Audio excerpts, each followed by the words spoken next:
Estudo do Evangelho de Jesus, livro de Atos dos Apóstolos. Capítulo 10 de Atos.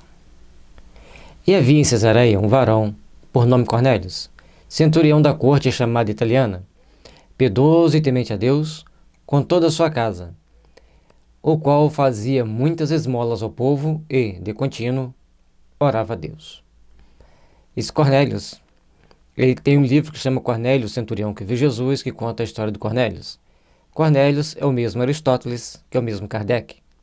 E encarnações, Aristóteles, encarnação anterior, e Kardec, encarnação posterior.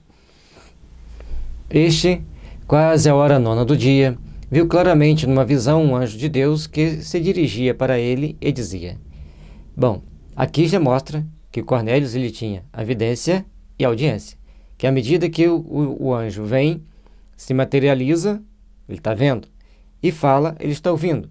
Então, duas mediunidades juntas. É importante entender o que é mediunidade. Mediunidade é ver espíritos. E o espírito pode ser bom, como as pessoas costumam chamar de anjo, ou podem ser maus, como as pessoas costumam chamar de demônio. Você vê, ter evidência, você vai ver alguma coisa. E, logicamente, que cada médium vê aquilo que está em sintonia com ele. E são detalhes muito importantes saber entender isso, porque e afinar o daio da nossa percepção psíquica para sempre vermos os bons, certo? E para isso temos que estudar o livro dos médiuns. E que o anjo diz: Cornélio, este fixando os olhos nele e muito atemorizado disse: Que é, Senhor? E o anjo lhe disse: As tuas orações e as tuas esmolas têm subido para a memória diante de Deus.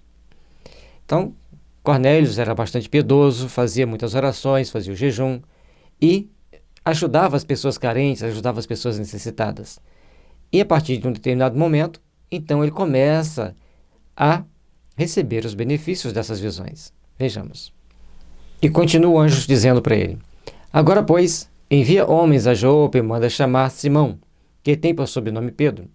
Este está com um certo Simão, curtidor, que tem a sua casa junto do mar. Ele te dirá o que deves fazer. Então, a vidência, a audiência, a clarividência, a clareaudiência, o Espírito fala para o centurião Cornélios, dá as ordens para ele e ele cumpre. Vejamos. E retirando-se o anjo que lhe falava, chamou 2 dos seus criados e a um piedoso soldado dos que estavam a seu serviço. É importante entender que tinha um piedoso soldado. Chama 2 criados e um soldado destacado pela sua bondade, pelos seus bons trabalhos no bem. E, havendo-lhes contado tudo, os enviou a Jope. Se ele contou tudo para eles, eles eram pessoas familiarizadas com os fenômenos e pessoas de confiança, porque senão ele não lhe contava. E, no dia seguinte, indo eles seu caminho, estando já perto da cidade, subiu Pedro ao terraço para orar, quase a hora sexta. E tendo fome, quis comer. E, enquanto lhe preparavam, sobreveio-lhe o arrebatamento dos sentidos. Então Pedro estava em casa e os soldados estão indo para chamá-lo. Nesse ínterim, Pedro está com fome, sobe para o terraço, pede para preparar uma comida e ele tem um arrebatamento e com uma visão. Mediunidade de desdobramento, de arrebatamento, né? Sai do corpo, então ele está tendo uma visão, uma mediunidade de desdobramento. E o que ele vê então? E um desdobramento consciente, porque ele viu os fatos. E viu o céu aberto e que descia um vaso, como se fosse um grande lençol, atado pelas 4 pontas, vindo para a terra. Então a pessoa pega o papelzinho aqui, pega o lençol, pega nas 4 pontas dele assim, ele vai fazer aquele coxinho no meio e cheio de quê? No qual havia de todos os animais, quadrúpedes, répteis da terra e aves do céu. E foi-lhe dirigida uma voz: Levanta-te, Pedro, mata e come. Mas Pedro disse: De modo nenhum, Senhor, porque nunca comi coisa alguma comum e imunda. E segunda vez lhe disse a voz: não faças tu comum ao que Deus purificou. E olha que interessante. Pedro está se referindo ao alimento, que era um alimento comum, ou seja, não era aquilo que ele estava acostumado a comer. Ele comia as coisas mais seletivas e ali vinha vários tipos de carne dentro daquele pacote. Mas não foi para ele pegar aquele pacote para comer, era um símbolo para ele entender. E aconteceu isto por 3 vezes, e o vaso tornou a recolher-se ao céu. Então vinha aquele vaso, mostrava para Pedro, voltava e ele ouvia as mesmas coisas por 3 vezes. Pedro era bem teimoso. E, estando Pedro duvidando entre si acerca do que seria aquela visão que tinha visto, eis que os varões que foram enviados por Cornélio pararam à porta perguntando pela casa de Simão. Chamando, perguntaram se Simão, que tinha por sobrenome Pedro, estava ali. Então já foram bem intuídos para aquela casa para chegar no local certo e procurar por Simão. Mais uma mediunidade intuitiva e inspirativa para que eles pudessem chegar com facilidade até aquela casa. Porque não consta no relatório que eles saíram perguntando pela cidade. Foram quase que acertadamente na casa. E pensando Pedro naquela visão, disse-lhe o Espírito: eis que 3 varões te buscam. Levanta-te, pois, e desce e vai com eles, não duvidando, porque eu os enviei. Enquanto Pedro está pensando naquela visão, duvidando da situação, vem 3 varões italianos ou romanos, e que no caso na época não era Itália, era Roma, o Império Romano. Esses varões romanos estão lá batendo a porta e o Espírito, mediunidade da clareaudiência, avisa Pedro que ele tinha enviado aqueles homens lá para buscá-lo.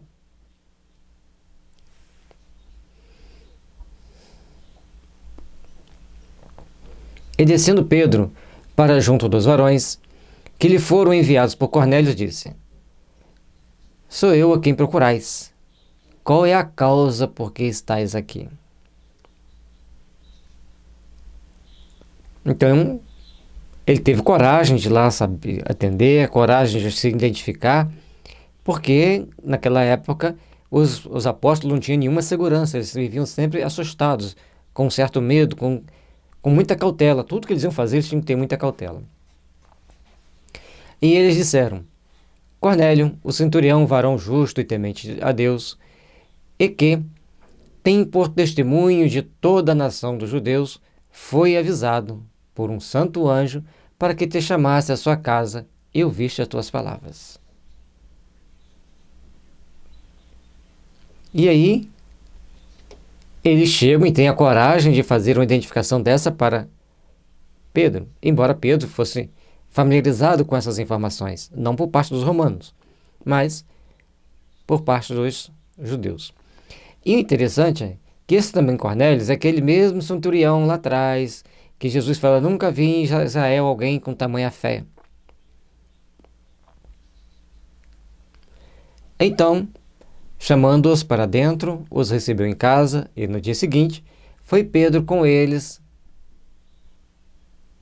e foram com eles alguns irmãos de Jope. Pedro não foi sozinho, levou alguns companheiros de trabalho que viviam em Jope para irem com ele para Cesareia atender o pedido de Cornélio, o chamado de Cornélio. Essa é uma cautela que as pessoas sempre têm que ter, não estar sozinho, não estar só. Nós não podemos, em determinadas atividades espirituais, estarmos sozinhos. Temos que ter alguém ali que familiarizado com as nossas tarefas, familiarizados com as nossas ações. E no dia imediato, quer dizer, os romanos dormiram na casa de Simão Curtidor, onde vivia Simão Pedro. Chegaram a Cesareia e Cornélio os estava esperando, tendo já convidado os seus parentes e amigos mais íntimos. já não estava sozinho. Tinha um grupo de pessoas ali junto com ele, mas pessoas que se afinizavam com aquelas ideias, se afinizavam com as ideias cristãs. E Cornélios foi o centurião romano que acompanhou Jesus, evitando ações mais agressivas contra ele durante todo o processo de condenação e até a crucificação. E aconteceu que, entrando Pedro, saiu Cornélio a recebê-lo e, prostrando-se a seus pés, o adorou. Mas Pedro o levantou, dizendo: levanta-te, que eu também sou homem. A humildade de Cornélio prostrar-se aos pés de Pedro, prostrar-se aos pés de um judeu, sendo ele uma autoridade romana, que ele era um centurião. E falando com ele, entrou e achou muitos que ali se haviam juntado.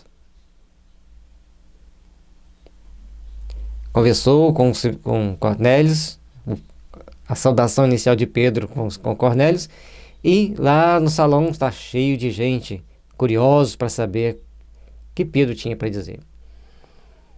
E disse-lhes: vós bem sabeis que não é lícito a um varão judeu ajuntar-se ou chegar-se a estrangeiros, mas Deus mostrou-me que nenhum homem chame comum ou imundo. Os judeus tinham um grande preconceito de raça, e alguns têm até hoje. E a xenofobia já é de várias e várias épocas, não é só de agora. E quando Pedro tem aquela visão, para ele comer aquilo que lhe fosse oferecido de qualquer coisa comum, ele entendeu plenamente que era para ele receber aqueles homens que foram buscá-lo e também ir tranquilamente até a casa do Cornélio, conversar com ele, passar as instruções e receber as instruções. Se ele não tivesse tido a visão, ele não teria coragem ou não teria o desprendimento de ir. Para vocês a gente pode perceber com isso que existe uma grande dificuldade de lidar com o estranho, com o estrangeiro, com o outro. Até porque para os judeus o outro era o invasor, o dominador. E disse Cornélio: há 4 dias estava eu em jejum, até esta hora orando em minha casa, a hora 9. Então, aquele dia ele estava fazendo um jejum e estava em oração. Eis que, diante de mim, se apresentou um varão com vestes resplandecentes e disse: Cornélio, a tua oração foi ouvida e as tuas esmolas estão em memória diante de Deus. Envia, pois, a Jope e manda chamar Simão, o que tem por sobrenome Pedro. Este está em casa de Simão, curtidor, junto do mar. E ele, vindo, te falará. Interessante que eles repetem as mesmas palavras com uma memória incrível para memorizar aquelas mensagens e aquelas informações. E logo mandei chamar-te. E bem fizeste em vir. Agora, pois, estamos todos presentes diante de Deus para ouvir tudo quanto por Deus te é mandado. E ali, então Cornélio tinha certeza que Simão Pedro iria falar para ele com a propriedade, com o sentimento da inspiração divina para os esclarecer acerca daquilo que eles precisavam saber. Vejamos. E abrindo Pedro a boca, disse: reconheço por verdade que Deus não faz acepção de pessoas, mas que ele é agradável àquele que, em qualquer nação, o teme e faz o que é justo. Então é importante nós entendermos que Deus não vai fazer acepção de pessoas, de raça, de credo, de cultura. É importante que nós acreditemos em Deus, que respeitemos a Deus e agimos de forma justa para com nossos semelhantes. A palavra que ele enviou aos filhos de Israel, anunciando a paz por Jesus Cristo. Este é o Senhor de todos. E Pedro sempre enfatizava que Deus enviou Jesus para nos ensinar e tornar Senhor de todos nós. Essa palavra vós bem sabeis, veio por toda a Judeia, começando pela Galileia depois do batismo que João pregou. Então, primeiramente veio João fazendo as pregações na Galileia. Aí, a partir do momento que ele batiza Jesus, Jesus passa 40 dias no deserto e começa a fazer os seus trabalhos, e João vai se diminuindo, vai se afastando até ser preso e assassinado. E um dos maiores exemplos de humildade é de João Batista, porque ele já tinha muitos adeptos, muitas pessoas acreditavam nele, criam nele. Ele poderia dizer que ele era o Cristo e seria aceito. Mas ele disse: o Cristo virá após mim. E deixou. É esse o Cristo, é esse que vocês devem seguir. Isso demonstra humildade, respeito por si mesmo e bom cumprimento do dever frente às suas responsabilidades divinas. Como Deus ungiu a Jesus de Nazaré com o Espírito Santo e com virtude, o qual andou fazendo o bem e curando a todos os oprimidos do diabo, porque Deus era com ele. E a questão de ser ungido pelo Espírito Santo, ungido por uma essência superior, para que eles pudessem produzir todos aqueles fenômenos, é sempre repetido também por Pedro e por outros narradores. E nós somos testemunhos de todas as coisas que fez, tanto na terra da Judeia como em Jerusalém, ao qual o mataram e pendurando-o no madeiro. E ele retrata de novo as atrocidades que foi cometido com Jesus e a sua crucificação. A este ressuscitou Deus ao terceiro dia e fez que se manifestasse, não a todo o povo, mas às testemunhas que Deus antes ordenara, a nós que comemos e bebemos juntamente com ele, depois que ressuscitou dos mortos.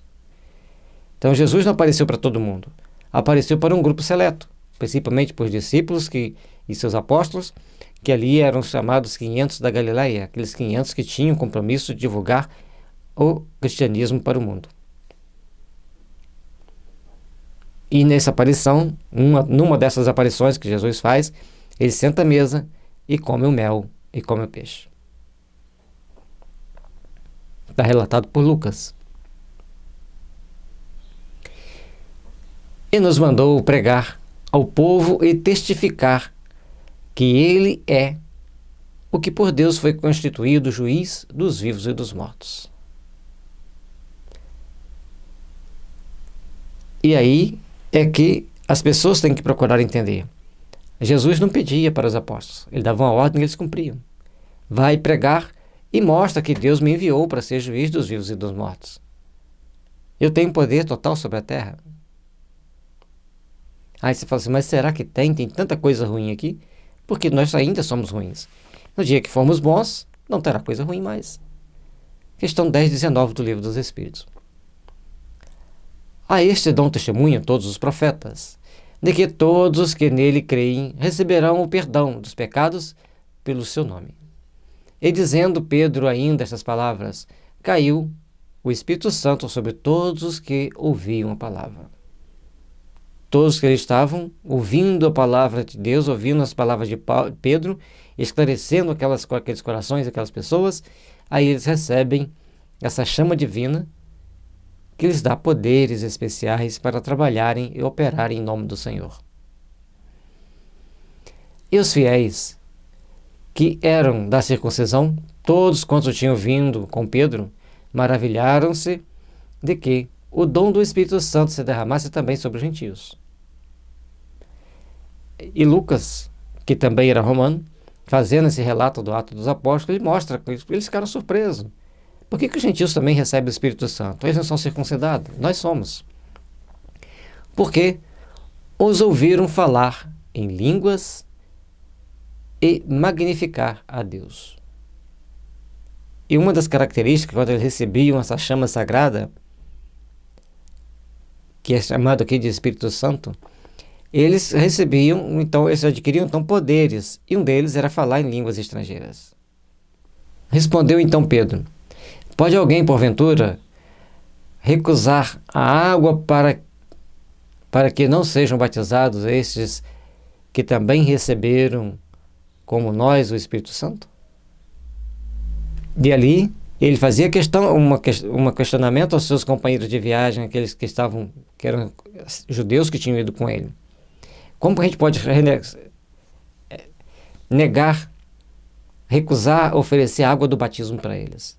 Eles receberam o Espírito Santo, então existe um poder superior que nos ordenam a batizá-los, a aceitá-los como os nossos integrantes. E mandou que fossem batizados em nome do Senhor. Então rogaram-lhe que ficasse com eles por alguns dias. A todos que estavam ali foram batizados e pediram que Simão Pedro e aqueles que estavam junto com ele ficassem lá por alguns dias, na casa de Cornélio. E eles queriam degustar aquela presença, aquele magnetismo especial que eles tinham. Dá para imaginar o que é chegar perto de Pedro? Quando a gente chegava perto de Chico Xavier, trazia para a gente uma paz, uma serenidade, uma confiança no futuro e na vida, mesmo sabendo que encontraríamos fortes percalços pelo meio do caminho. Mas, por outro lado, imagine chegar perto de Pedro, a base, a pedra guia do cristianismo. Que tipo de energia ele exalava? João o Evangelista? E todos os discípulos que conviveram com Jesus, ou qualquer um daqueles que conviveram com Jesus, o magnetismo especial que eles teriam. E assim peçamos a Jesus que nos dê um pouquinho dessa luz de amor e compreensão, sabedoria, e para termos sempre condições de agirmos mesmo nas adversidades com segurança e amor. Paz e luz a todos, que Jesus abençoe nosso lar.